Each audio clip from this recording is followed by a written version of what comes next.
Good morning students. So today's experiment will be measurement of taperness using science center. So the aim of the experiment is to determine the angle of the given component using science center and slip gauges. So the apparatus required is science center, slip gauges, dial gauge with stand, surface plate and vernier calipers. So in this experiment, basically just like the previous experiment where we measured the angle for a given specimen using a sine bar, so here we have to again measure the angle of the given specimen using science center.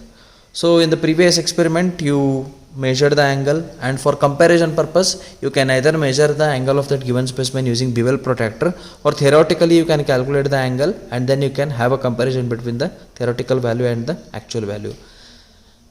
The same way, even in this experiment, we can measure the angle of the specimen by making use of the science center, and then you can either make use of the bevel protractor to measure the angle for having a comparison, or you can just calculate the theoretical value again for having a comparison between the theoretical values as well as the actual values.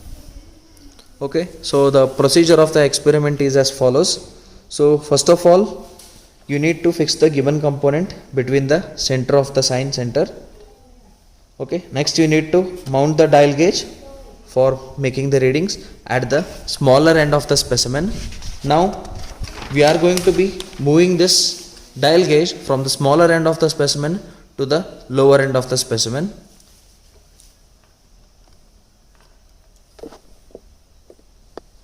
So as you can see, there is a fluctuation in the scale. So you have to note down this fluctuation in the scale, and what you have to do is you have to pile up the slip gauges equal to the difference in the dial reading under the smaller end of the specimen. That is, you have to place these slip gauges below the rollers. So when you do this, basically you are compensating for this taper. So now we are going to place the slip gauges below the science center, below the rollers. So now again we are going to move the dial gauge from the smaller end of the specimen towards the larger end.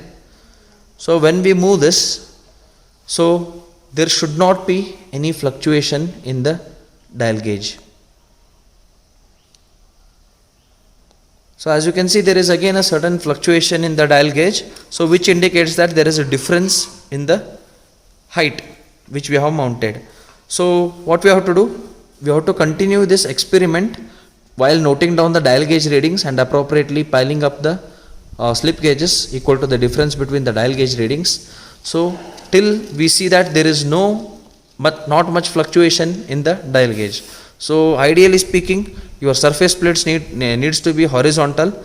So in which case you will get zero fluctuation. But actually, to obtain zero fluctuation, it is very difficult in practical conditions because you have to maintain your surface plate horizontal perfectly. Ideally, you can tune it near to zero, but 100% accuracy is not possible. So that is why you may notice some fluctuation in the dial gauge when you move it from the smaller end to the larger end. Okay, so you can see there the movement. So now after noting down the difference, as well as when you see that there is not much difference in the reading when you move the dial gauge from one end to another end, so again just like the previous experiment, we have to note down the distance between the rollers, so which is nothing but 200 mm. So once you note down the difference between the that is the distance between the rollers, so again the formulas are given in the calculation part. You can go through the calculation part. So you have to calculate the taper angle of the given specimen.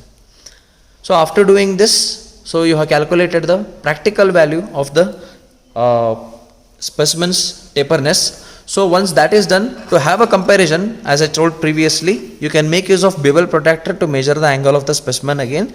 So if that is not available with you, you can just make use of the theoretical way of calculating the angle of the specimen, for which purpose we make use of the vernier calipers and we measure the diameter at both the ends of the specimen, that is the smaller end as well as the larger end. So once the diameter is calculated by making use of the vernier calipers formula, okay, so once that is done, we note down the length of the specimen. So for this purpose, you can just make use of the normal scale to measure the length of the specimen. So once the length of the specimen is noted down, there is a formula available in your manual to calculate the taperness of the specimen. So this will give you the theoretical value. So once you have obtained both the theoretical value as well as the experimental value of the taperness, so you can calculate the percentage error in the taperness which you have finally calculated using the theoretical as well as practical values. So this is the completion of the experiment.